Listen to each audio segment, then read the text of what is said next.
Oke, halo teman-teman. Kali ini saya akan membagi tips untuk kalian yang baru mau belajar bongkar mesin sendiri. Karena mesin ini paling digemari teman-teman karena pengaplikasiannya mudah, bongkar pasangnya mudah, perangkatnya tergolong kuat dan dimensinya besar-besar dibanding motor-motor jenis yang lain. Contohnya termasuk rasio, kruk as, drive gear, magnet, perangkat double starter. Mesin series GL ini tergolong perangkatnya besar dan kuat. Kalau kita mau bore up menggunakan piston berapapun, tergolong perangkatnya oke, mau saja di bore up sampai besar-besar. Kalau kita aplikasikan di motor jenis lain, contoh KLE atau MP Mono atau mesin cepat jenis lainnya, apalagi motor bebek, kita pasti terkendala dengan perangkat double starter, gigi penghantar untuk ngidupin mesin, pasti bermasalah. Tapi kalau di konstruksi mesin herek ini tergolong mesin super kuat, kita mau pakai spek bagaimana juga masih oke-oke saja. Nah, untuk kalian yang baru mau membongkar atau mengoprek mesin motor kalian sendiri, kunci yang dibutuhkan juga sebenarnya tidak begitu banyak. Kalian bisa beli kuncinya, pretelin sendiri. Tapi jangan terbawa pengaruh bahwa spek dengan langkah tinggi atau piston besar pasti menjamin performa yang maksimal. Belum tentu juga. Sebaiknya kalian belajar dari yang kecil-kecil dulu. Dari sektor bawah minimal kalian menggunakan drive gear MP.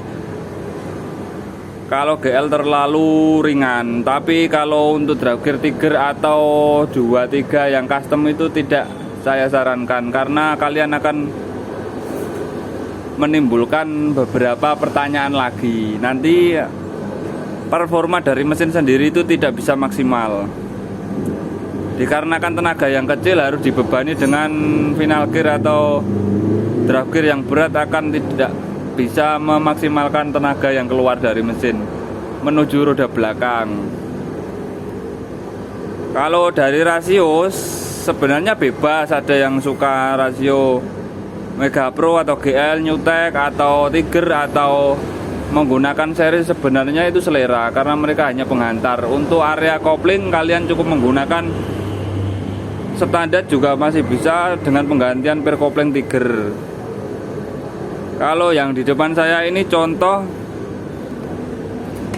yang spek harian tipis-tipis, crankcase dibesarkan sampai 74 mili, diganti boring, headnya tergolong head standar. Kruk as juga ini sama-sama menggunakan kruk as Tosa seperti biasanya karena sudah cukup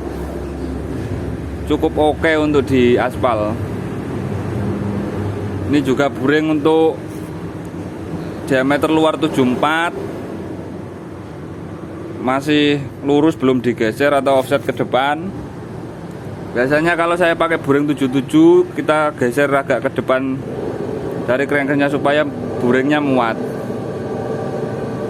Itu biasanya saya aplikasikan untuk motor-motor yang benar-benar membutuhkan performa gas track atau trail atau anak-anak yang suka herekan. Untuk area magnet rata-rata kita menggunakan magnet yang dibubut habis, terkadang sampai ring atau rumah one way nya itu kita bubut juga, karena kita benar-benar butuh performa dari akselerasi yang cepat dari magnet bubutan itu. Apakah nanti atasnya tidak habis atau motornya serasa kehabisan prosneleng? Tidak, karena kita mengimbanginya dengan konstruksi di bagian block up atau silinder block dan silinder head dan custom noken dan yang lain. Sebenarnya juga tidak ekstrim, sederhana saja.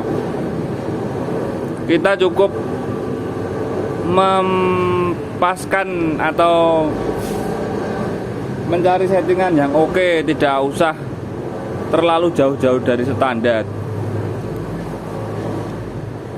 dan hasilnya pasti maksimal dan motornya awet dan tidak terjadi hal-hal yang tidak kita inginkan. Untuk piston, kita juga tergolong piston itu selera. Ada yang suka pakai Tiger, ada yang suka pakai CBR atau LHK atau Kawahara, bahkan Scorpio itu termasuk selera. Kalau untuk kalian pemula, mending pakai langkah yang pendek-pendek dulu aja untuk memahami, oh ternyata dengan menggunakan kruk A seperti ini kita menghasilkan performa yang seperti ini.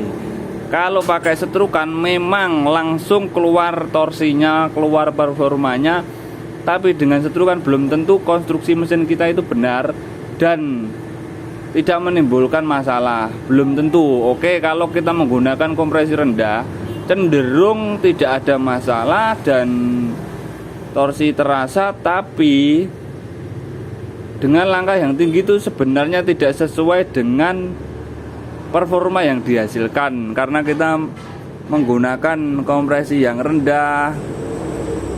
Sebenarnya kita bisa mengimbanginya dengan menggunakan langkah pendek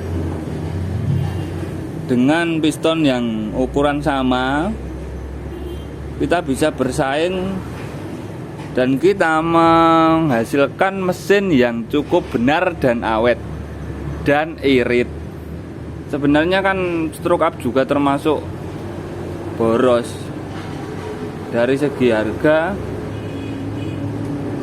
Kalau kita ya pakai Krukas 66 Sema itu atau Tosa 200 itu pasti dijamin enak selagi dengan pengaplikasian yang pas atau menggunakan komposisi yang sesuai. Klep cukup standar saja. Kalau untuk harian atau boncengan atau sendiri sudah sangat terasa oke mesinnya. Tidak perlu menggunakan stroke up dulu, karena stroke up juga menghasilkan banyak pertanyaan. Apakah sudah benar-benar balan dinamis, apakah sudah benar-benar itu center nol. Kalau Askrok yang menawarkan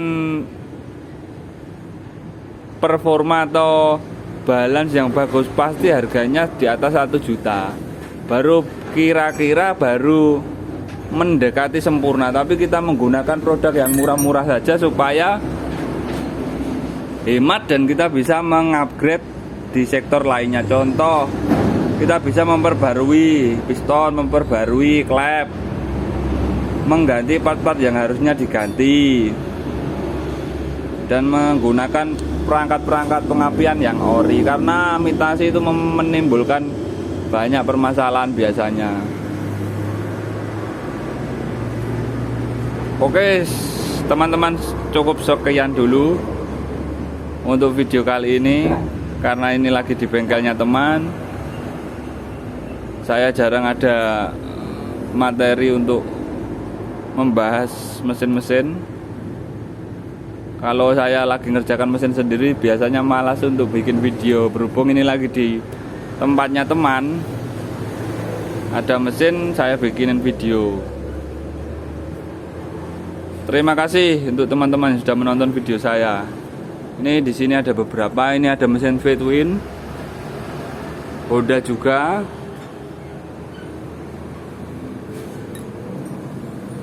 Oke, besok kita lanjut dengan membahas materi yang lain lagi. Kira-kira apa yang perlu dipertanyakan untuk rekan-rekan? Kalau pertanyaan mengenai kalau menggunakan langkah sekian, blok pakai apa, blindes pakai apa, itu saya juga tidak hafal. Karena saya kalau mengerjakan baru saya hitung. Kalau hafalan di luar kepala saya nggak tahu. Nanti kampratnya pakai apa juga saya kurang hafal. Karena kalau pas ngerjain baru kita hitung. Terima kasih untuk rekan-rekan yang sudah menonton video ini.